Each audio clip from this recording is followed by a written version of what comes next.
உங்களுக்கு உலக பிரகாரமாய் நான் பேச வருவதில்லை. உலக பிரகாரமாய் பேசினால் நான் பரலோகத்தை அடைந்து கொள்ள முடியாது. ஆனபடி உலக பிரகாரத்தை விட்டு உங்களுக்கு நலமானது எது கிடைக்கும் அதை நான் விரும்பி பேசுகிறேன். அது சில வேளையில கொஞ்சம் கஷ்டமாக தான் இருக்கும், ஆனால் சிந்தித்து பார்த்தால் உங்களுக்கு புரியும். ஆனபடி ஒவ்வொரு வார்த்தையை நீங்கள் சிந்தித்து நீங்கள் கவனமாய் இந்த உலகத்திலே ஓடிக்கொண்டிருங்க. கர்த்தர் உங்களை ஆசீர்வதிப்பாராக. இந்த நாள் ஒரு சத்தியத்தை உங்களுக்கு நேராக நான் பகிர்ந்து கொள்ள போறேன். பிரசங்கியின் புஸ்தகத்தை படிக்கும்போது 11ஆம் அதிகாரம் 10வது வசனத்தை நாம் படிக்கும்போது, நீ உன் இள வயதிலிருந்து சஞ்சலத்தையும் உன் மாம்சத்திலிருந்து தீங்கையும் நீக்கி போடு, இளவயதும் வாலிபமாயே. இளைஞர்களுக்காக நான் சொல்வது, இந்த இளமை என்பது ஒரு மாயான நாட்கள் என்று சொல்லி நீங்கள் புரிந்து கொள்ள வேண்டும். ஒரு கேர்ள்ஸ், ஒரு மகளா இருந்தாலும் சரி, ஒரு மகனா இருந்தாலும் சரி, ஒரு 15 வயதுக்கு மேலாய் வரும்போது உங்க ஒரு இளமை ஆண்டவர் வைத்திருக்கிறார், ஒரு இளமை காலத்தை வைத்திருக்கிறார், ஒரு அழகுள்ள ஒரு நாட்களை ஒரு 30-35 வயது வரை தருவார். அதை நாம் அந்த அழகுள்ள நாட்களை அது நமக்கு வர்ணிப்பதற்கல்ல, அது நாம் ஒரு டேஸ்ட் பார்ப்பதற்கல்ல, அதை நாம் தவறாய் ஒரு வேசித்தனத்துக்கு ஒரு யூஸ் பண்ணது போல இருக்கக்கூடாது. காரியம், ஒரு மரமானாலும் அதுக்கு ஒரு இளமை உண்டு, ஒரு மிருகமானாலும் அதுக்கு ஒரு இளமை உண்டு, எல்லா வஸ்துக்கும் ஒரு இளமை உண்டு. பூமியில உண்டாக்கப்பட்ட எல்லாத்துக்கும் ஒரு இளமை வைத்திருக்கிறார். அதை போலதான் மனுஷனும் ஒரு 75 வயதோ 60 வயதோ வாழுகிற மனுஷனுக்கு சில காலம் ஒரு இளமையை தருகிற இளமை. அந்த இளமையில நமக்கு எது வேணுமானாலும் செய்ய தோன்றும். அந்த இளமையில நமக்கு கண்ணுல காணுறது எல்லாமே செய்ய தோன்றும். நம்முடைய வாழ்க்கையை கரைப்படுத்தத்தக்கதாக இளமையில பல காரியங்கள் கடந்து வரும், பல ஆக்டிவிட்டிகள் கடந்து வரும், பல விதமான காரியங்கள் கடந்து வரும். நாம் சிலர் தம்முடைய அழகை வெளிப்படுத்துவார்கள், சில அழகுகளை வெளிப்படுத்தி ஜனத்தை வஞ்சிப்பார்கள். சில புருஷர்கள் ஸ்திரீயை வஞ்சிப்பார்கள். கடந்த நாட்கள் கூட நாகர்கோவில்ல ஒரு பயங்கரமான சம்பவம் நடந்திருக்கு. ஒரு 100 பெண்களை ஏமாத்தி இருக்கான் ஒருவன். அப்ப அவனுடைய வாலிபம், அவனுடைய திறமை, அவனுடைய பயிற்சி, அவனுடைய எண்ணம் முழுவதுமே மாம்சத்தை பேணுகிறதும் மாம்சத்தை புசிக்கிறதுமான எண்ணம் உள்ள வாலிபன். இப்படி உள்ள வாலிபர்களுக்கு நிச்சயம் ஆக்கினை தீர்ப்புண்டு. சில வேளையில போலீஸ் கேஸிலிருந்து தப்பினாலும், சில வேளை இந்த இந்தியா தேசத்துல அதிகாரியின் கையிலிருந்து தப்பினாலும் தேவனுக்கு ஒரு நியாய தீர்ப்புண்டு. அந்த நியாய தீர்ப்பில் நீ தப்பி போக முடியாது. நாம் ஒளிவிடத்திலே செய்த பாவத்தை, ஒளிவிடத்திலே நாம் எந்த பாவம் செய்தோமோ அந்த பாவத்தை அவர் கண்டுபிடிப்பார். அது ஜட்ஜ்மெண்ட் டேலே, அந்த நியாய தீர்ப்புக்கு முன்னாடி நிற்கும் போது, இது ஒரு சினிமா தியேட்டர்ல ஓடும் போல உன் காரியங்கள் ஓடும். தரிசனத்தை ஆண்டவர் காட்டியிருக்கா சில தரிசனம். ஆனபடி அவர் மறக்க மாட்டார். அங்கே ஒன்றும் இல்லை என்று சொல்ல முடியாது. ஆனபடி அப்படி உள்ள தம்பிமார், உங்கள் வாலிபத்தை கரைப்படுத்துவதற்கல்ல, வாலிபத்தை ஒரு பெண்ணை ஏமாத்துவதற்கல்ல. அதே போல பெண் பிள்ளைகள் அப்படித்தான் உங்க வாலிபத்தை தற்காத்துக் கொள்ள வேண்டும். உங்க வாலிபம் விழுந்து போச்சுன்னா நீ ஒருபோதுமே நிம்மதியா வாழ முடியாது. வாலிபத்தில் வருகிற இன்சிடென்ட் மரண விருந்தும் சில குடும்பத்தில் இருக்கிறது. மரித்தால் கூட மாறி போவது கிடையாது. ஆனபடி அருமையான பிள்ளைகளா இருக்கிற நீங்கள், உங்களுக்கு தந்திருக்கின்ற வாலிபத்தில் தந்திர அழகு, ஒரு முகத்தின் கலைகள், சரீரத்தின் புஷ்டிகள், உங்களுடைய ஆடை எல்லாமே ஒரு வேசித்தனத்துக்குள்ளே நீங்கள் கொடுக்காதபடி நீங்கள் பாதுகாத்துக் கொள்ள வேண்டும். அது கரைபடாதபடி பாதுகாத்துக் கொள்ள வேண்டும். வெளியரங்கமாய் ஒரு மனவாட்டியோ ஒரு மனவாளனோ யாரையோ ஏமாற்றுவதற்காக செய்யும் கிரியைகள், யாரை ஏமாற்றுவதற்காக கட்டுற நாடகங்கள், அது மறுநாள் உனக்கு பெரிய வேதனைகளும் துன்பத்தையும் கொண்டு வரும். ஆனபடி எச்சரிக்கையாய் வாலிபத்தை நீ பாதுகாத்துக் கொள்ள வேண்டும் என்று பரிசுத்த ஆவியானவர் சொல்லுகிறார். வாலிபத்தை மிகவும் கவனமாய், மிகவும் ஜாக்கிரதை பாதுகாத்துக் கொள்ள வேண்டும். பேதுரு சொல்லும் போது, வாலிபத்தில் நீ உள்ளான ஒரு இருதயம் உனக்கு இருக்குது, அதிலே மறைந்திருக்கிற குணம், கிறிஸ்துவிடத்தில் இருக்கின்ற குணத்தை நீ வாலிபத்திலே தரித்து கொண்டு வெளி அலங்காரத்தை விட்டுவிட்டு, பொன்னினாலும் பலவிதமான வஸ்துக்களினாலும் ஆடை அலங்காரத்தை நீ விட்டுவிட்டு, உள்ளிலே உனக்கு தந்திருக்கின்ற இருதயத்தை ஆண்டவர் நேசிக்கத்தக்கதாக உன் இருதயத்தை அலங்காரமாய் வைத்துக் கொள்ள வேண்டும். அதிலே கரைபடாதபடி பாதுகாத்துக் கொள்ள வேண்டும். ஆனபடி வாலிப பிராயத்திலே உன் சிருஷ்டிகரை நினைத்து நீ அவருக்கு கீழ்ப்படிந்து நீ நடப்பாயானால் பாக்கியவானா இருப்பாய். வாலிபத்திலே நீ கரைபடுத்தி நீ வாழ்வாயானால் நிச்சயம் அந்த சாபம் உன்னையும் குடும்பத்தையும் விடாது. ஆனபடி கேட்கிற நீங்கள் வாலிப பிள்ளைகள் எல்லாரும் மிகவும் எச்சரிக்கையா இந்த தேவ சத்தத்தை கேட்டு உணர்வுடையும்படி தாழ்மையோடு நான் வேண்டிக் கொள்ளுகிறேன். கர்த்தர் உங்களை ஆசீர்வதிப்பார். ஏன் வாலிபத்திலே சிருஷ்டிகரை தேட வேண்டும்? வாலிபத்திலே நீ தவறு பண்ணக்கூடாது, வாலிபத்திலே தேவனுடைய பிள்ளையா இருக்க வேண்டும் என்று சொன்ன காரணம் என்ன சொன்னா, நீ உன்னுடையவன் அல்ல. என் மகனே, நீ உன்னுடையவன் அல்ல. என் மகளே, நீ உன்னுடையவள் அல்ல. உனக்கு ஒன்றும் தீர்மானிக்க முடியாது. இந்த சரீரம் உன்னுடையதல்ல. உனக்குள் இருக்கின்ற ஜீவன் உன்னுடையதல்ல. உனக்குள் இருக்கின்ற அந்த ஆத்துமா, ஆவி ஒன்றும் உன்னுடையதல்ல. இதுக்கு ஒரு காரணக்காரர் உண்டு. உன்னை பூமியிலே நடத்துவதற்கும், உன்னை பூமியிலே ஆவியை தந்து உன்னை பாதுகாத்துக் கொள்வதற்கும் ஒரு காரணக்காரர் இயேசு உண்டு. ஜீவ சுவாசத்தை உனக்கு தந்து மண்ணிலே பிதைந்தெடுத்த ஒரு இயேசு உண்டு. நீ அவருக்கு மாத்திரமே சொந்தம். ஆனபடி அவர் எவ்வளவு காலம் உன்னை இந்த பூமியில வாழ வைக்கிறார்னு சொல்லி உனக்கு தெரியாது, அவருக்கு மாத்திரம்தான் தெரியும். நீ எவ்வளவு காலம் இந்த பூமியில பிழைக்க வேண்டும் என்று சொல்லி அந்த மரண நாளை உனக்கு தெரியாது, அது அவர்தான் நியமிக்கிறார். ஆனபடிதான் நீ உன்னுடைய அல்ல, நீ உன்னுடையவளும் அல்ல. காரியம் உனக்கு ஒன்றுமே நாளை என்று சொல்வதற்குள்ள காரியம், உன் ஜீவன் உன்னுடையதல்ல. அது கொஞ்ச காலம் தோன்றி புகையை போல மறைந்து போற ஜீவனாக்கும். அந்த ஜீவனால் நீ பிழைத்துக் கொண்டிருக்கிற நீ ஒருபோதுமே இன்னும் காலம் உண்டு, இனி நான் வாழுவேன் என்று சொல்லி இள வயதிலே பாவத்துக்குள்ளே போகாதபடி அந்த வாலிப நாட்கள் அழகு எல்லாம் ஒரு மாயையாக்கம். அது மாய்ந்து போகும், ஒரு புகையை போல அது மறைந்து போகும் என்று சொல்லி உன் வாலிபத்தை நீ காத்துக் கொள்வாயானால் கர்த்தர் உனக்கு நீண்ட நாட்களை தரலாம், கர்த்தர் உனக்கு நீண்ட ஆயுசை தரலாம். கர்த்தர் உன்னை நன்றாய் வாழ வைப்பதற்கு கர்த்தர் அனுகிரகத்தை பண்ணலாம். உன் வாலிபத்தை அவர் பாதுகாத்துக் கொள்ள இதெல்லாம் அவரால் செய்ய முடியும்.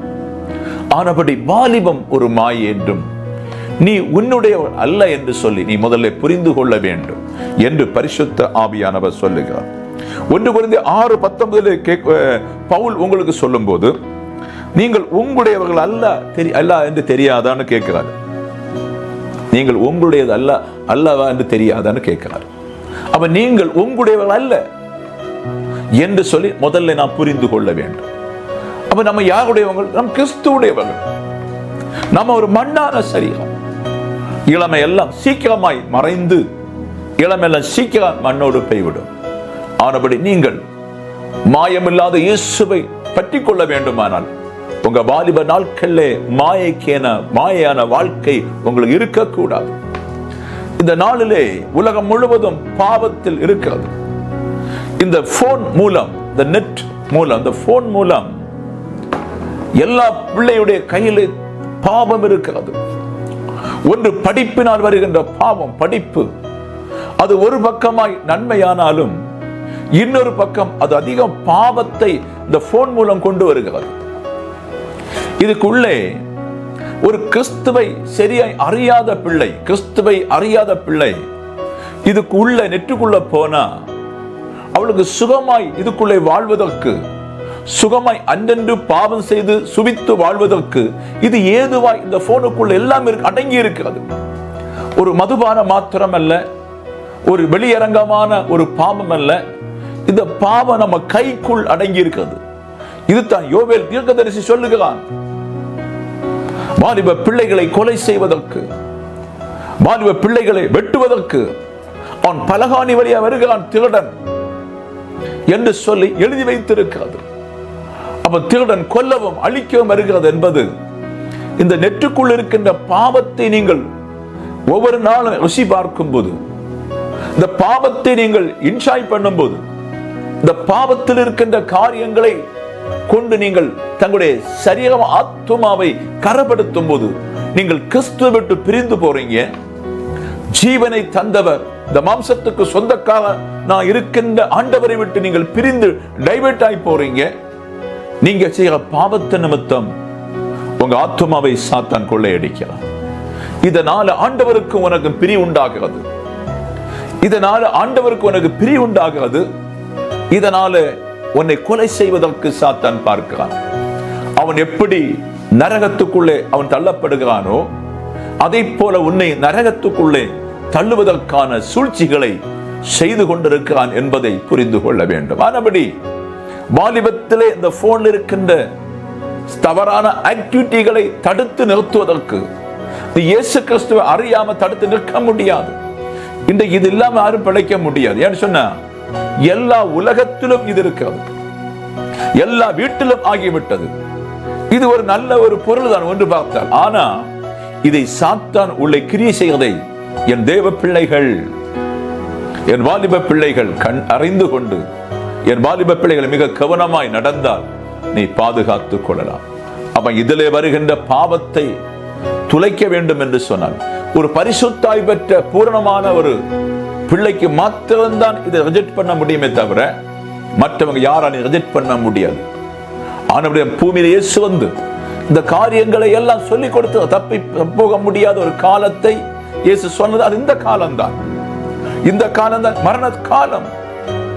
இந்த காலம் கொடூரமான காலம். ஆனபடி இளைஞர்களா இருக்கிற உங்களுக்கு நான் வேண்டிக் கொள்கிறேன், இனி அதிக காலம் உண்டு என்று சொல்லி நினைக்காதே. காரியம் உன் சரீரம் உன்னுடையதல்ல, உன் ஆத்துமா உன்னுடையதல்ல. உன்னை பெற்ற ஒரு ஆண்டவர் உண்டு, அவருக்கு சொந்தம். ஆனபடி உன்னுடைய முடிவு நாளையோ இப்போவோ என்று தெரியாது. நீ ஒரு புல்லுக்கு ஒப்பா இருக்கிறாய் என்பதை அறிந்து கொண்டு வாலிபத்தில் செய்கிற பாவத்தை எல்லாத்தையும் விட்டு நீ திரும்பி இயேசுவிடத்தில் நல்ல பிள்ளைய வர வேண்டும் என்று தாழ்மையோடு வேண்டிக் கொள்கிறேன். கர்த்தர் உங்களை ஆசீர்வதிப்பார். அல்லேலூயா, ஆமென், பிரைஸ் தி லார்ட். ரோம புஸ்தகத்திலே பார்க்கும்போது 14:7 பார்க்கும்போது, நான் நமக்கு என்று பிழைக்கவே முடியாது, உங்களுக்கு என்று சொல்லி பிழைக்க முடியாது, இந்த சரீரத்தை நான் நினைக்கும்படி வாழ்வேன் என்று சொல்லி உங்களுக்கு ஒண்ணு செய்ய முடியாது. காரியம் இந்த சரீரம் உன்னுடையதல்ல. இந்த சரீரத்திலே கிறிஸ்து மகிமைப்படுத்தும்படி நீ ஆராதிக்கவும் ஜெபிக்கவும் நீ ஒவ்வொரு நாளும் வசனத்தின்படி நடந்தால் இந்த சரீரத்துக்கு சொந்தக்காரராய ஆண்டவர் இயேசு உன் சரீரத்தை பாதுகாத்துக் கொள்வார்.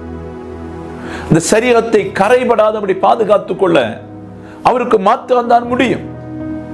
ஆனபடிதான் இயேசு கிறிஸ்து இந்த பூமியில வந்து கரையாயிருந்த நம்ம சரீரத்தை இந்த பாவம் எங்கிருந்து வந்தது என்று சொல்லி அதை வெளிப்படுத்தி இந்த பாவத்தை துளைத்து தள்ளும்படியாக தான் ஒரு அடிமையின் கோலம் எடுத்து இரத்தமும் மாம்சமாய் பிறந்து தன்னுடைய இரத்தத்தை விலையேறப்பட்ட அந்த இரத்தத்தை உனக்காய் தந்து உன்னை மீட்டெடுத்ததினாலே நீ விலைக்கிரயமாய் கொல்லப்பட்டிருக்கிறாய். நீ விலைக்கிரயமாய் இயேசுவிடத்தில் கொல்லப்பட்டு, அப்போது அப்படியானால் உன்னை தன் இரத்தத்தை தந்து விலைக்கிரயமாய் அவர் கொண்டபடினாலே நீ இயேசுவுக்கு தான் சொந்தம். ஆனபடி ஆண்டவரை கர்த்தர் சொல்லுகிறார், நாம் நமக்கென்று பிழைக்க முடியாது, இந்த சரீரத்தை எனக்கென்று சொல்லி தவறு செய்ய முடியாது. காரியம் இது என்னுடைய சரீரம் அல்ல, இதை வாட்ச் பண்ற, இதை கவனிக்க ஒரு பெற்ற தாயாகிய இயேசு உண்டு. ஆனபடி சரீரத்தில் நீ சிந்திக்கிற நன்மையானாலும் சரி, சரீரத்திலே சிந்திக்க ஒரு தீமையானாலும் சரி நியாய தீர்ப்பிலே கொண்டு வருவார். அதை பயந்து நாம் நடுங்கி வாழ வேண்டும். அதை பயந்து நாம் ஜீவிக்க வேண்டும். அருமையான பிள்ளையே, நாளை என்று சொல்லி உனக்கு வாழ்வதற்கு ஒன்றுமே கிடையாது. கடந்த நாட்களிலே ஒரு 2 ஆண்டுகளுக்கு முன்பாக ஒரு தம்பியை பார்க்கும்போது, வாலிப தம்பி, ஒரு 38 வயசு இருக்குன்னு நினைக்கிறேன். அவர் ஒரு பெரிய கடையெல்லாம் போட்டு கொஞ்சம் வெளியிலே அறியப்படுகிற ஒரு மனுஷன், வெளியிலே அறியப்படுகிற ஒரு தம்பி.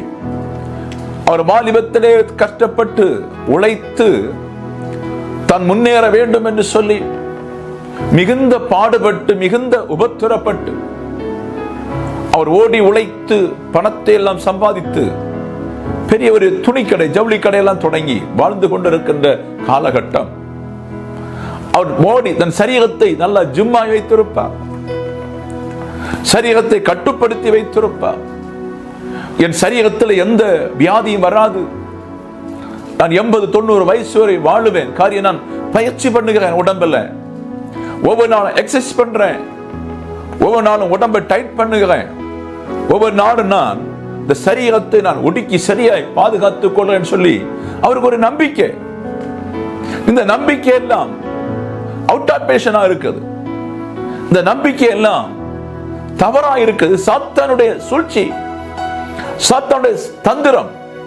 ஆனபடி தேவனுடைய பிள்ளைகளா இருக்கிற நாங்களும் நீங்களும் வாலிப பிள்ளைகள், நாளைக்கு கர்த்தர் சித்தம் இருந்தால் பிழைத்திருப்பேன், நாளைக்கு கர்த்தருடைய சித்தம் இருந்தால் நான் இந்த காரியத்தை நான் செய்வேன், நாளை தினம் என்னுடையதல்ல என்று சொல்லி நீங்கள் ஒவ்வொரு நாளும் உங்களை பாதுகாத்துக் கொள்ள வேண்டும் என்று தாழ்மையை வேண்டிக் காரியம். வாலிபம் மாயை, உன் நாட்கள் மாயா இருக்குது, நம்முடைய சரீரம் மாயை, பூமியிலே காண்பது எல்லாம் மாயா இருக்குது.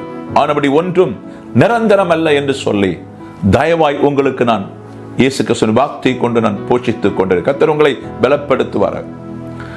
அப்படி அந்த தம்பி பயிற்சி பண்ணி கொண்டிருக்க ஒரு நாள் திடீரென்று அவர் ஓடி பயிற்சி பண்ணி முடிந்து தன்னுடைய வீட்டிலே வந்து தன்னுடைய ஆண்டியோடு கொஞ்சம் தண்ணி கொடுங்க என்று சொல்லி கேட்டு அவங்க தண்ணி கொண்டு வருவதற்கு முன்னே அந்த தம்பியுடைய ஜீவன் பிரிந்து போய்விட்டது. அந்த ஜீவன் பிரிந்து விட்டது. அருமையான பிள்ளையே, திருமணமான வாலிப தம்பிமார்கள், வாலிப பெண் பிள்ளைகள், கன்னிகள், சில வேளையிலே வாலிப பெண்ணை உனக்கு பிள்ளையை உனக்கு புருஷன் வாலிபத்திலே இழந்து போக வேண்டியது இருக்கும். ஆனபடி அவனை நம்பிக்கைப்பட முடியாது. உனக்கு தந்த வாலிப மனைவியும் பிரிந்து போக வேண்டியது இருக்கும்.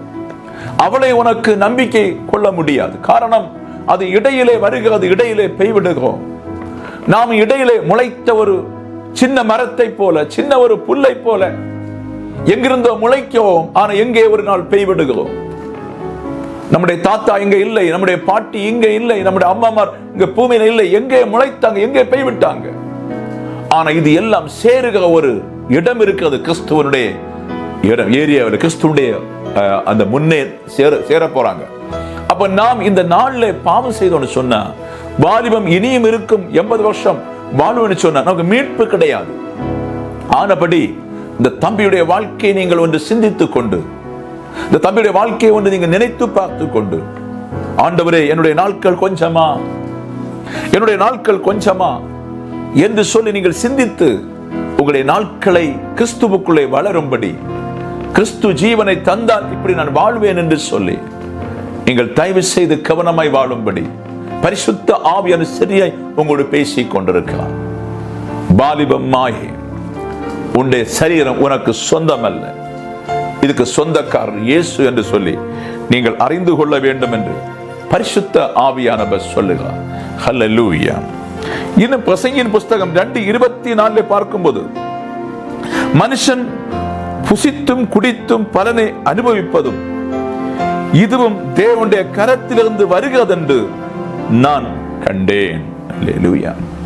அப்ப நாம் இன்றைக்கு புசிக்கிற ஆகாரங்களும் குடிக்கிற பானங்களும் இது எல்லாமே தேவனுடைய கரத்திலிருந்து வருகிறது. அவர் மனுஷனை உண்டாக்கின போது வெறும் மனுஷனை மாத்திரம் உண்டாக்கவில்லை. அதற்கு முன்பே ஏதேன் தோட்டத்தில் உங்களுக்கு என்ன வேணும் என்று சொல்லி, எது வேணும் என்று சொல்லி அங்கு விருஷங்களை உண்டு வைத்திருக்கிறார். முதல்ல உனக்கு வாய்க்கு டேஸ்டான ஆகாரங்களையும், உன் வாய்க்கு டேஸ்டான எல்லா விதமான கனிகளையும், மசாலை பொருட்களையும், சுவர் எல்லா காரியத்தையும் உனக்கென்று சொல்லி அவர் தன்னிலே சகலதை நிறைவேற்றி வைத்தார். பின்புதான் மனுஷனை படைத்தார். அப்போ இந்த படைப்பாளியை நாம் அறிந்து கொள்ளாவிட்டால் நமக்கு ஆபத்து வரும். அந்த படைப்பாளியை அறிந்து கொண்டு படைப்பாளிக்கு நன்றி செலுத்தாவிட்டால் நமக்கு ஆபத்து வரும். என்ன ஆபத்துன்னு சொன்னா மரணம் வரும். மரணம் வந்தால் அந்த படைப்பாளிக்கு நேராய் உன் ஆத்துமா போய் நிற்கும். உன் ஆவி தேவனை தந்த தேவனிடத்தில் போவதற்கு முன்னும் என்று பிரசங்கி சொன்னபடி அந்த ஆவி தேவனிடத்தில் போய் நிற்கும் போது உன் ஆத்துமாவை அவர் பார்க்கிறார். அதிலே நீ அவருக்கு துதி செலுத்தவில்லை, நன்றி செலுத்தவில்லை, கனம் செலுத்தவில்லை, மகிமை செலுத்தவில்லை. அவர் தந்த வீட்டில் வாழ்ந்து, அவர் தந்த ஆகாரத்தை புசித்து, அவர் தந்த வஸ்திரத்தை எல்லாம் போட்டு அலங்கரித்து, உனக்கு தந்த அழகை சீர்குலைத்து, அந்த அழகை மாயத்துக்கு விற்று, அந்த அழகை அற்பமாய் எண்ணி, அந்த அழகை கண்ட தேவையில்லாத இடத்துல விற்று நீ துளைத்து போட்டதை உனக்கு காண்பிக்கும் போது நீ எப்படி இருக்கும்? ஆனபடிதான் உன் சரீரத்தில் மிக கவனமாய் கர்த்தரை துதிக்கிறது மாத்திரமல்ல, வேற தீங்கு செய்யாதபடி உன்னை பாதுகாத்துக் கொள்ள வேண்டும் என்று வேண்டிக்கொள். அப்ப நீ புசிக்கிறதும் குடிக்கிற பானங்களும் வஸ்திரங்களும் எல்லாமே இயேசுவால் உண்டாக்கப்பட்டு உன்னை பாதுகாக்க மாத்திரமல்ல, அவருக்கு அழகு கொப்பாய் ஒரு மனுஷனும் வர முடியாது. அவருடைய அழகு சூரியனை போல பிரகாசிக்கிற அழகு, சந்திரனை போல நட்சத்திரங்களை போல ஜொலித்துக் கொண்டிருக்கிற அழகு. ஆனபடிதான் அவர் நட்சத்திரம் என்று சொல்லப்படுது. அவளுடைய மகத்துவமான அழகு, அந்த அழகை, தனக்குள்ள அழகை உனக்கு வாலிபனே உனக்கு கொடுத்திருக்கார். வாலிப பிள்ளை உனக்கு கொடுத்திருக்காரே தவிர அந்த அழகை நீ புரிந்து கொள்ள வேண்டும். அது உனக்கு பிச்சையாய் கொடுத்திருக்கிறார். அதை வேசித்தனம் பண்ணுவதற்கல்ல, அதை தவறு பண்ணுவதற்கல்ல, அதை எப்படி நீ பாதுகாத்துக் கொள்ள வேண்டும். சினிமா ஸ்டார் ஓடும் போல ஓடிடாது. சினிமா துறைமுகங்களுக்கு ஆபத்து இருக்கிறது. இது என்னைக்கு ஒன்று வர உங்களுக்கு போக முடியாது. அது ஒரு களியாட்டா இருக்கிறது. அந்த களியாட்டா இருக்கிற சகல பேருக்கும் சீக்கிரம் ஒரு ஆபத்து வருகிறது. என்னைக்கு ஒன்று போல போகாது. ஆளுக தேவ பிள்ளைகள், கட்சியில் இருக்கிற தலைவர்கள் பணத்துக்காக அங்கும் இங்கும் சாடி ஓடிவிடாதீங்க. இந்த பணம் கிறிஸ்துவுடையது. உனக்கு ஆட்சியை தந்திருக்கிறதை நீ கரெக்டா செய். ஒரு தெய்வ பயத்தோடு செய். அது மக்களுக்கு பிரயோஜனம் என்று செய். இல்லாவிட்டால் முன்னை போல இருக்காது. மரண கட்டுகள் அதிகமாய் வரும். ஐஸ்வர்யம் மேல வரும். பல ஜாதிகள் மேல வருகிறது. பிரபுக்கள் மேல வருகிறது. ஸ்டார் மேல வருகிறது. அநேக அட்டாக்குகள், திடீர் திடீர் மரணங்கள் வந்து கொண்டிருக்கிற காலம் இனி வரப்போகிறது. ஆவியன் திட்டமாய் சொல்லி இருக்கிறார். ஆனபடி அதை மிகவும் கவனித்து நடந்தால் நீ இதிலிருந்து தப்பித்துக் கொள்ளலாம் என்று பரிசுத்த ஆவியானவர் சொல்லுகிறார். தேவனுடைய பிள்ளையே, உன் வாலிப நாட்களிலே உனக்கு உணர்வு வரும். எல்லா வயதிலும் உணர்வு உண்டு. அந்த உணர்வை நீ கிறிஸ்துவிலே அடக்கி, ஆண்டவரே அந்த எல்லா உணர்வுகளும் பாவம் செய்ய விடாதபடி உன்னுடைய சகல நரம்பு மண்டலங்களை அடக்குவதற்குத்தான் இயேசு இந்த பூமியில வந்தார். அவரை போல அழகுள்ளவர் யாருமே கிடையாது. அவரை போல மகத்துவம் உள்ளவர் யாருமே கிடையாது. அவருடைய அழகை யாரும் வர்ணிக்கவும் முடியாது. அவர் திருப்பி வரும்போது அந்த அழகை உனக்கு வெளிப்படுத்துவார். அவருடைய வல்லமை வெளிப்படுத்துவார்.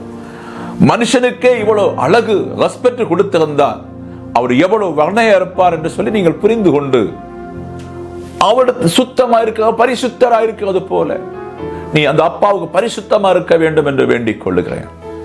நீ முன் நாட்களில் இயேசுவை அறிவதற்கு முன்பே உனக்கு பரிசுத்தம் தெரியாது. இயேசுவை அறிவதற்கு முன்னே உனக்கு பரிசுத்தம் கிடையாது. இயேசுவை அறிவதற்கு முன்னே உனக்கு தோன்ற பிரகாரமாய் வெட்கக்கேடுகளை செய்தோம். இப்போது ஆண்டவரை அறிந்திருக்கிறோம்.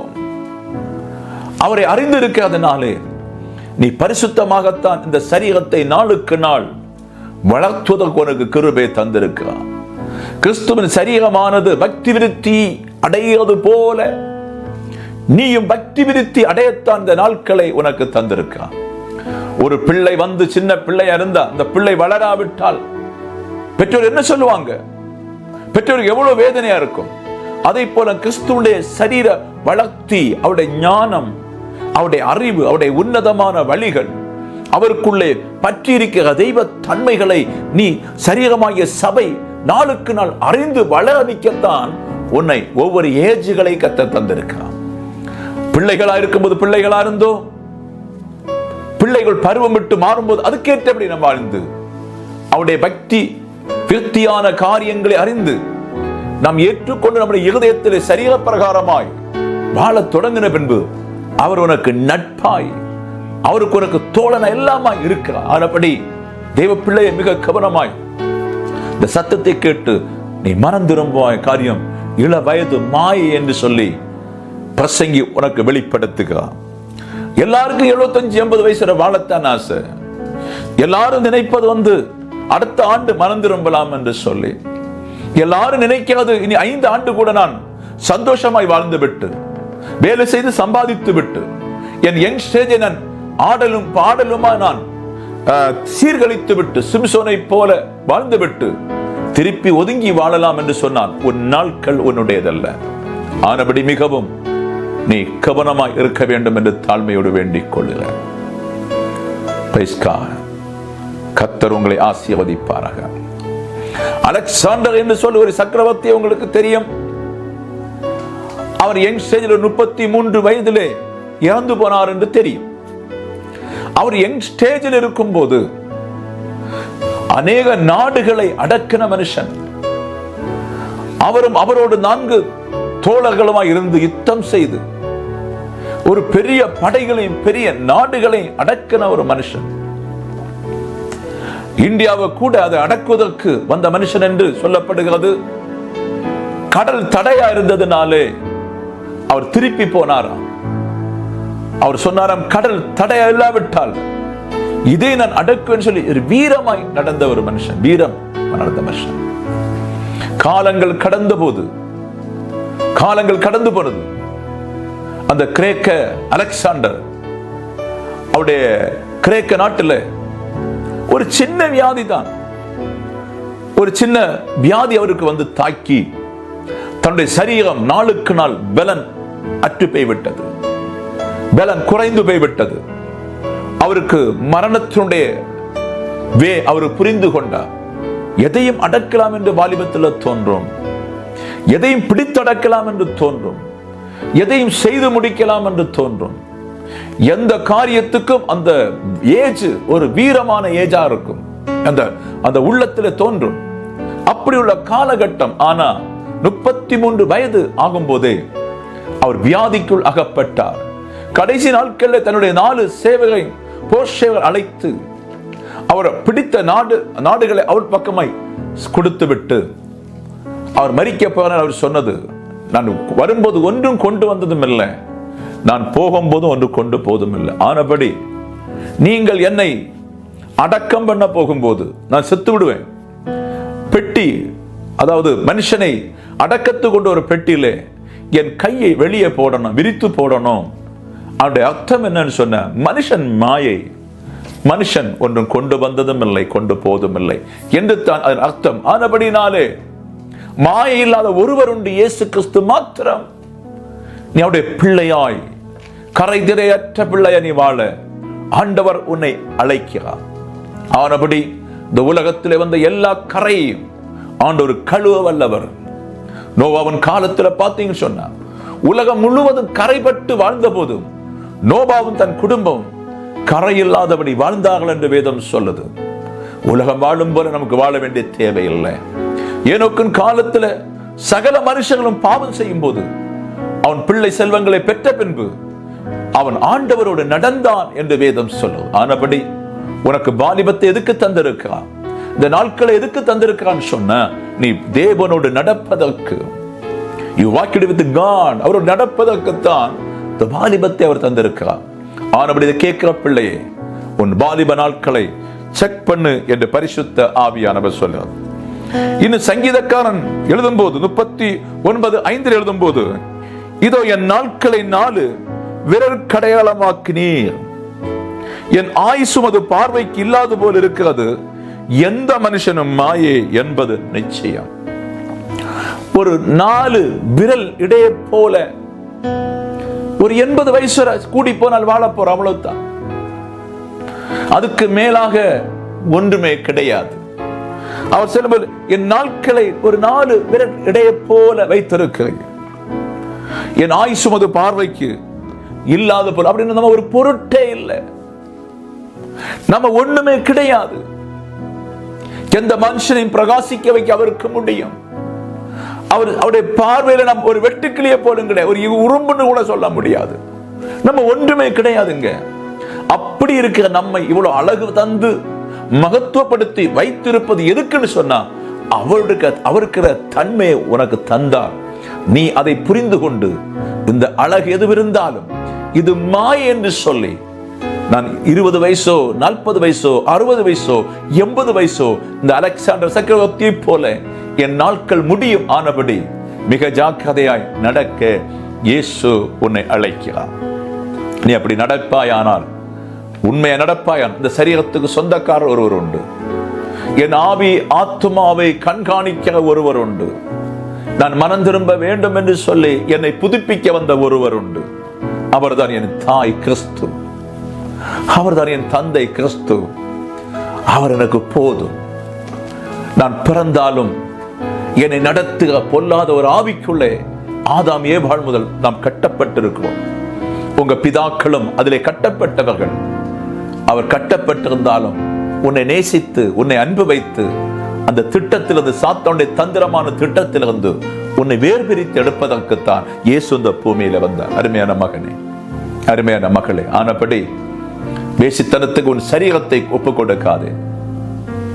அது பாவம், அது உன்னை அழித்திடும் என்று நீ அறிந்து கொள்ள வேண்டும் என்று பரிசுத்த ஆவியானவர் சொல்லுகிறார். பார்க்கும்போது, ஆனபடினாலும் வாலிபம் மாயானபடினாலே வாலிபத்துக்குரிய இச்சைகளை நீ விட்டு ஓட வேண்டும் என்று சொல்லித்தான் பவுல் 2 தீமோத்தேயு 2:22 எழுதப்பட்டு வைத்திருக்கிறான். வாலிபத்தில் வருகிற இச்சைகள் விட்டு நீ ஓட வேண்டும். காரியம், அந்த இச்சை உன்னை கரைப்படுத்துவதற்காக அந்த இச்சை வருகிறது. ஆனபடிதான் முன் நாட்களிலே யாக்கோபின் புத்திரனாகிய யோசேப்பு அந்த வாலிபத்திலே தன்னை காத்துக் கொண்டான். வாலிப இச்சை வந்த உடனே அந்த வாலிப இச்சை தூக்கி எறிந்து விட்டு, வாலிப இச்சை ஒரு பெண்ணால வந்தவனை தூக்கி எறிந்து விட்டு ஓடிவிட்டான். ஏன்னு சொன்ன, அவனை கரப்படுத்தும், தேவனுக்கு விரோதத்தை கொண்டு வரும், அவன் அடைய வேண்டிய இடத்தை அடைய விடாதபடி அது செய்யும். அவனை உன்னதமான ஒரு இடத்திலே ஆண்டவர் கொண்டு போக வேண்டும் என்று விரும்பி இருந்தார். அந்த இடத்திலே வைக்க விடாதபடி இந்த கரை அவனை அழித்து விடும். ஆனபடி யோசேப்பு அந்த கரை படாதபடி ஓடி ஒளித்தது போல, ஓடுறது போல நீ கரைபடாதபடி ஓட வேண்டும். அது உன் ஆயுசு சக்கரத்தை குறைத்து விடும். வாலிபத்திலே குடிக்காதே, வாலிபத்திலே தவறான யாத்திரை போவாதே, வாலிபத்திலே இச்சை என்று சொல்லி பல தியேட்டர்ல போய் படம் பார்க்காதே, இச்சை என்று சொல்லி கண் கண்ட இடத்துல போய் தவறுகளை பெண்ணாதே, உன் சகோதரியாய அவளை தவறாய் நினைக்காதே, உன் சகோதரனாய அவனை தவறாய் நினைக்காதே. குற்றங்கள் செய்யாதபடி நீ மிக கவனமாய் பாதுகாத்துக்கொள். காரிய நியாயாதிபதி நீ செய்கிற குற்றத்தை கண்டுகொண்டிருக்கா, நீ உள்ளத்திலே செய்கிற குற்றங்களை கண்டுகொண்டிருக்கா, உன் மூளை மண்டலங்களை கண்டுகொண்டிருக்கா தேவன். ஆனபடி எச்சரிக்கையா இருந்து மனம் திரும்ப வேண்டும் என்று பரிசுத்த ஆவியானவர் சொல்லுகிறார். வாலிபத்துக்குள்ளே வருகின்ற இச்சைகளை விட்டு விலகி ஓடு. பல காற்றுகளும் வரும், பல மாசு வரும், பல வெயில்கள் வரும். இதெல்லாம் 4 சைடா உன்னை தொந்தரவு பண்ணி கொண்டிருக்கும். ஒரு அழகுள்ள வாலிபனா இருக்கலாம், அழகுள்ள பெண் பிள்ளையா இருக்கலாம். உன்னை பல இடத்திலிருந்து நெருக்கம் வரும். ஆனா நீ அதில் விழுந்து விடாதே. உனக்கு தேவன் வைத்திருக்க ஒரு வழி உண்டு. தேவன் வைத்திருக்க ஒரு திருமணம் உண்டு. தேவன் வைத்திருக்க ஒரு வாழ்க்கை உண்டு. தேவன் வைத்திருக்கிற பிள்ளை செல்வம் உண்டு. அதை எல்லாம் கரைபடாதபடி பெற்றெடுத்துக் கொண்டு நீ காத்துக் கொள்வதற்குத்தான் இந்த நாட்களை ஆண்டவர் உனக்கு தந்திருக்கார். அவனுடைய பழைய ஏற்பாடு முதல் புதிய ஏற்பாடு வரை பரிசுத்தவான்கள் உண்டு, பரிசுத்தம் இல்லாதவர்களும் உண்டு. அவர்கள் ஆக்கினைக்கு நேரே போவார்கள். நீ பரிசுத்தமாய் வாழும்படி கர்த்தர் பேசிக் கொண்ட கடந்த நாட்களை பார்க்கும்போது, நம்முடைய வாலிப நாட்களை நான் பார்க்கும்போது, அந்த வாலிபத்தை குறித்து நான் கொஞ்சம் சொல்லி உங்களுக்கு நான் ஒரு கொஞ்சம் கூட நினைப்பூட்டி நான் முடிக்க போறேன். பாத்தீங்கன்னு சொன்ன நிதின் ஆதிரா என்று சொல்லி ஒரு தம்பதி துபாயிலே 2 பேரும் வேலை செய்து கொண்டிருக்கிறாங்க. அந்த பெண்ணும் ஒரு வேலை செய்து கொண்டிருக்கிறாள். இந்த பையனும் ஒரு என்ஜினியராய் மெக்கானிக்கல் வேலை பார்த்து கொண்டிருக்காங்க. ரொம்ப வாலிபம், திருமணமாகி 2 வருஷம் தான் ஆச்சு.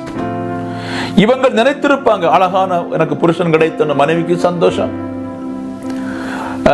அழகான குணம் உள்ள புருஷன் கிடைச்ச சந்தோஷம், அழகு இருக்காது, குணம் இருக்காது, தன்னை நேசிப்பதற்குள்ள எல்லா ஆக்டிவிட்டி அந்த தம்பி கிட்ட இருக்குது. அந்த பொண்ணும் அழகாத்தான் இருக்கிறதுனால அவனுக்கும் எனக்கு ஏற்ற மனைவி கிடைத்த வாழ்க்கையில போதும், சந்தோஷம்தான், சமாதானம் தான் என்று சொல்லி குடும்பம் நடத்துறாங்க. ஆனா காலங்கள் கடந்த போது ஒரு பிள்ளை செல்வம், அந்த ஒரு பிள்ளை கர்ப்பம் தரித்துக் கொண்டிருக்க அந்த பெண்மணி. ஆனபடி இந்த கொரோனா வியாதியினாலே தன் மனைவி அங்கே அந்நிய நாட்டில் அகப்படக்கூடாது என்று சொல்லி அவளை எப்படியாவது கவர்மெண்டோடு பேசி பிளைன்ல இந்த தன் இந்தியா தேசத்துக்கு அனுப்பி வைக்கிறார்.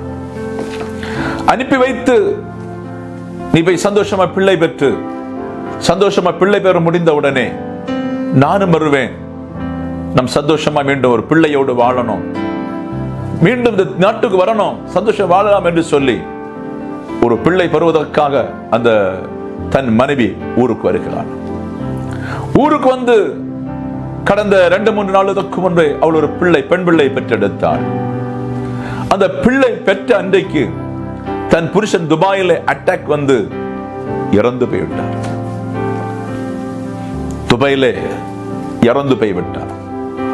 மனைவி இங்க காத்துக்கொண்டு நாளைக்கு அவளோட வலி தீர்ந்த உடனே கர்ப்பம் பிள்ளை வந்து வலி தீர்ந்த பின்பு எதை பார்க்கிறாள்? ஹஸ்பண்டுடைய போனை எதிர்பார்க்கிறாள். ஹஸ்பண்ட் போன் பண்ணுவார், என் பிள்ளை எப்படி இருக்கா, என் பிள்ளை எப்படி இருக்கா, நீ எப்படி இருக்கிறன்னு சொல்லி ஒரு ஆனந்த போன் வரும்னு சொல்லி எந்த பெண்ணும் காத்து கொண்டிருப்பார். என்னை நேசிக்க புருஷன் அல்லவா, அவளை அன்பு வைத்த புருஷன் அல்லவா, திருமணமாகி கொஞ்ச நாள் தானே ஆச்சு. அப்ப ஒரு ஏக்கத்தோட தான் அந்த போனுக்காக காத்து கொண்டிருப்பான். தேவனுடைய பிள்ளையே, அன்பான தேவனுடைய பிள்ளையே, வாலிபத்தை சீர்குலைத்துக் கொண்டிருக்கிற பிள்ளையே, வாலிபத்தை தகர்த்துக் கொண்டிருக்கின்ற பிள்ளையே, வாலிபத்தில் நீ எப்படி வாழ வேண்டும் என்று சொல்லி ஆண்டவர் சொன்ன வாழ்க்கை கற்பனை விட்டு போய் கொண்டிருக்கிற பிள்ளையே, இதை கொஞ்சம் நீ நினைத்துப்பா. அந்த பெண் பிள்ளை, அந்த பெண் மகள் இந்த போன் காலுக்காக எதிர்பார்த்து கொண்டிருக்கிறார். 1 நாள் போனது, 2 நாள் போனது, 3 நாள் போனது, 4 நாள் போனது. ஏன் இவர் போன் பண்ணவில்லை?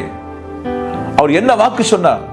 நீ போய் பிரசவித்த உடனே வருவேனுக்கு சொல்லி இருந்தாரே, ஏன் போன் பண்ணவில்லை என்று சொல்லி தவித்து 5 நாள், 6 நாள், 7 நாள் ஆகும் போது அவள் அறிந்து கொள்வார், என் புருஷன் இல்லை, என் புருஷனுக்கு ஏதோ ஒன்று சம்பவித்து விட்டது, என் புருஷன் ஏதோ ஒன்று சம்பவித்து விட்டது என்று சொல்லி தனக்குள்ளே நினைக்க தொடங்குவாள். மற்றவருடைய மௌனம், மற்றவருடைய ஆக்டிவிட்டி, சொந்தக்காருடைய வேதனை, மௌனம் அவளுக்கு புரிந்துவிடும், ஏதோ ஒன்று சம்பவித்து விட்டது. பின்புடைய காதுல விளைகிறது, என் புருஷன் இறந்து விட்டான், உன் புருஷன் காலமாய் விட்டான் என்று அந்த காதிலே விழும்போது அந்த பெண்ணுடைய வேதனை என்ன, அவருடைய துடிப்பெண். ஆண்டவரே, நான் இனி எத்தனை காலம் நாங்கள் வாழ வேண்டும் என்று நினைத்தோம், எத்தனை காலங்கள் நாங்கள் சந்தோஷம் இருக்க வேண்டும் என்று நினைத்தோம். என் பிள்ளை பெற்று பின்பு நான் அந்நிய நாட்டில் மீண்டும் போய் நாங்கள் சந்தோஷமாய் வாழ வேண்டும் என்று நினைத்தோம். எங்க வாழ்க்கையில இப்படி ஒரு இன்சிடென்டா? கொஞ்சம் சிந்தித்து பாருங்க. அவள் அனாதையை மாறுகிறாள். அவள் அனாதையை மாறுகிறாள். அவள் பிள்ளை அனாதையை மாறுகிறாள். அவருடைய வாழ்க்கையில சந்தோஷம் முடிஞ்சு, அவருடைய வாழ்க்கையில மகிழ்ச்சி முடிந்து விட்டது. இதுதான் அருமையான பிள்ளை வாலிபம். வாலிபத்தில் உனக்கு எதுவும் தோன்றும். வாலிபத்தில் என்ன செய்யலாம்னு தோன்றும்.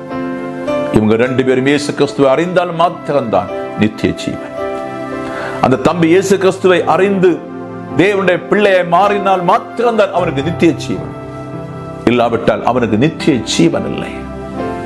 நித்திய ஜீவன் அழிந்து போகும். ஆனபடிதான் இந்த வாலிப பிராயத்திலே உன் நித்திய ஜீவனை அழிப்பதற்கு வாலிபத்துக்கு ஏற்ற இச்சைகளை சாத்தான் கொண்டு வருகிறான். அந்த இச்சையிலிருந்து நீ தப்பித்து ஓடி ஒளித்துக் கொள் என்று பரிசுத்த ஆவியான வாலிப பிள்ளையோடு பேசிக் கொண்டிருக்கிறான். வாலிப கன்னியோடு பேசிக் கொண்டிருக்கிறான். கடந்த நாட்களிலே பல நூறு பெண்களை ஒருவன் ஏமாத்தினானே, அது அங்கும் இங்கு நடக்கிற காரியம். ஏமாத்தணும் நினைப்பது, என் மாம்சத்தை சந்தோஷமாய் வைத்திருக்கிறேன், என் மாம்சத்தை நான் என்ஜாய் பண்ணி கொண்டிருக்கிறேன்.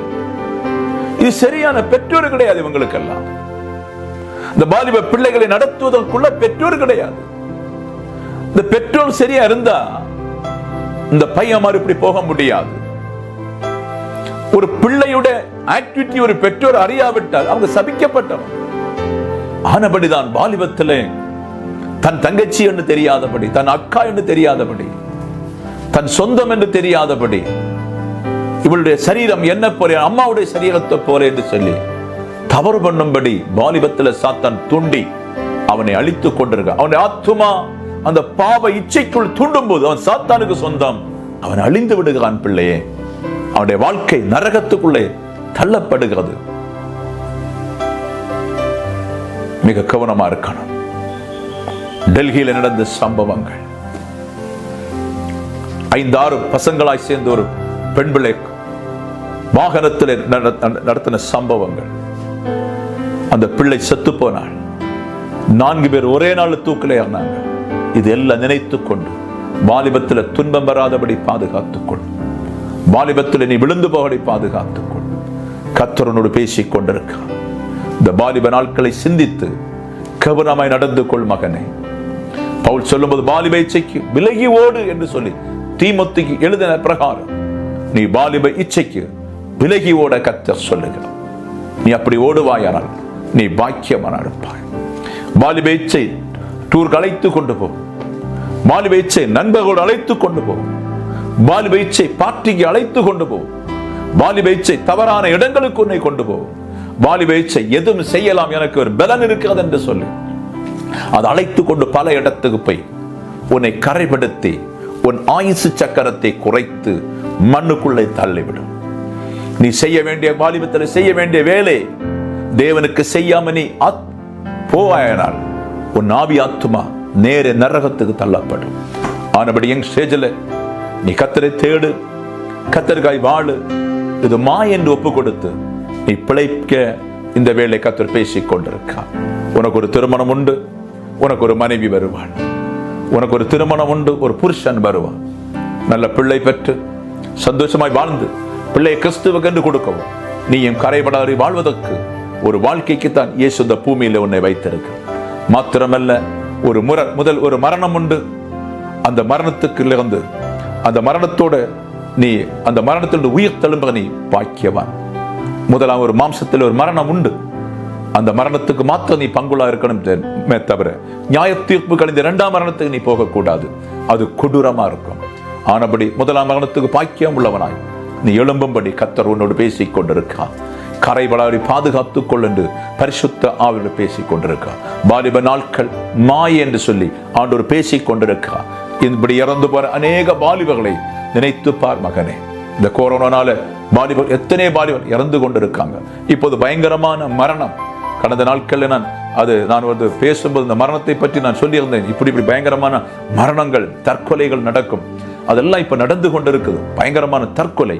இது எல்லாம் நீ நினைத்து கொண்டு அழுது கர்த்தருக்கு ஜெபம் பண்ணு. இந்த கொரோனா வியாதி உன்னை தாக்காதபடி ஜெபம் பண்ணு. வாலிபத்திலே கரையற்ற ஒரு யோசேப்பை போல வாழ நீ அப்பனி எல்லா பாவத்துக்கும் விலகி ஓடு. இந்த போன்ல வருகின்ற எல்லா பாவம், இந்த சின், இதுல வர்ற எல்லா பாவம் நீ விலகி ஓடு.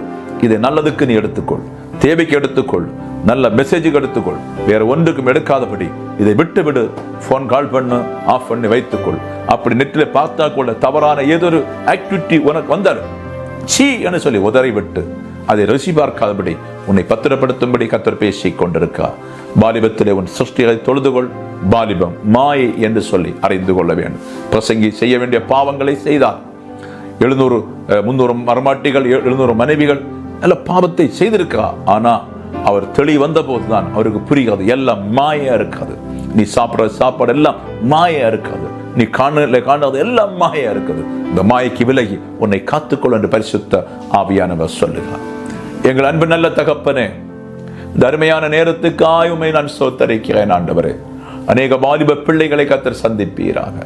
இந்த வாலிப நாட்களை என் பிள்ளைகள் தவறு செய்யாதபடி காத்துக்கொள்ளும்.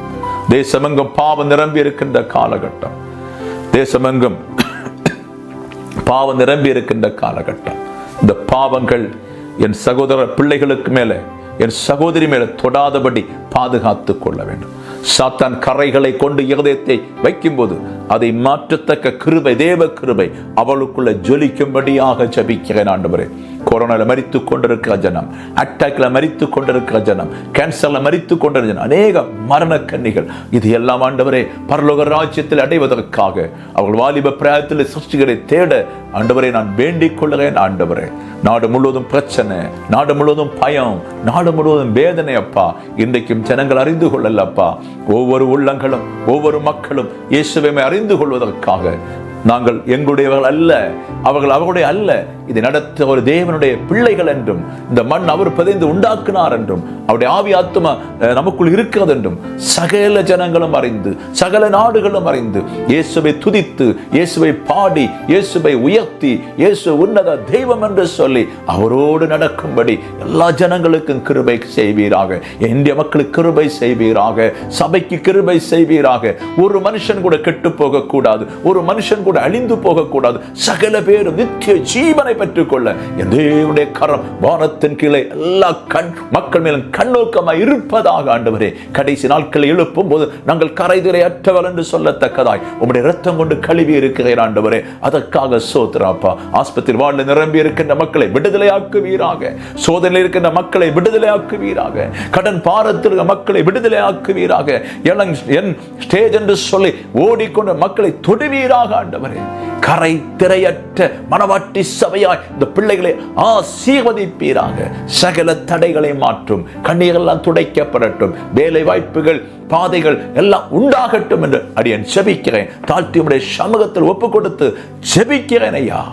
சபை மக்களை ஒன்று கூட ஆசீர்வதிப்பீராக. இந்த வசனத்தை கேட்கிற பிள்ளைகளை பலப்படுத்துவீராக. என் குடும்பத்தாரை பலப்படுத்துவீராக. உறவுகளை பலப்படுத்துவீராக. நீங்க அப்படி செய்யறதுக்காய் சோத்திரம். தாழ்த்தி உம்முடைய சமூகத்தில் ஒப்பு கொடுக்கிறோம். இயேசுவின் நாமத்தில் ஜெபித்து ஆசீர்வதிக்கிறோம் எங்கள் நல்ல பிதாவே. ஆமென்.